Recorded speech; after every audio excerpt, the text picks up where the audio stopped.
يعني في حاجات من اللي هو بيكفر هو وجماعته بيكفروا بيها المسلمين اصلا هي ليست من الكفر والشرك، اصلا هي من مسائل الخلاف بين السلف رضي الله عنهم. يعني هو جاء بمسائل فيها خلاف اصلا عند العلماء، فيها خلاف بين السلف، هو وضعها في باب العقيده وكفر بها المسلمين واستحل دماءهم بها.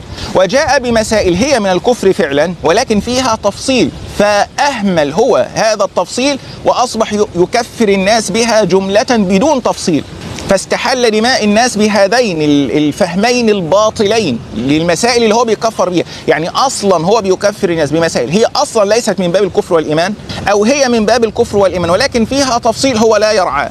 فهو بيقول لك ايه بقى خلاصة الكلام بتاعه الأصل الفاسد ده؟ خلاصته ايه؟ ان هو عاوز يقول لك ان المسلم الذي يشهد ان لا اله الا الله وان محمد رسول الله ويأتي الشرك اللي هو بيسميه شرك ده، يأتي الشرك اهو ده كده كأنه ما قالش لا اله الا الله محمد رسول الله، زيه زي الكافر الأصلي. عشان كده بيسووا بين المشرك الكافر الأصلي الذي لم يدخل في الإسلام أصلا وبين المسلم الذي ينطق الشهادتين ويصلي ويصوم ويحج ويعتمر ويقرأ القرآن ويؤتي الزكاة ويقيم الصلاة ويتحاكم إلى شرع الله، يتزوج على الكتاب والسنة ويطلق على الكتاب والسنة ويتعامل في معاملاته بالقرآن وبالكتاب والسنة ويلتزم بالشرع ويسأل العلماء.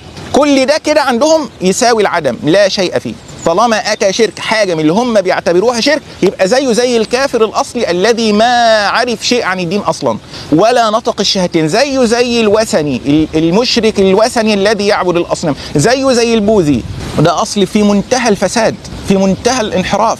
بناء على هذا الأصل الفاسد استحلوا دماء المسلمين وأموالهم وأعراضهم. شفت بقى الكلام خطير إلى أي مدى؟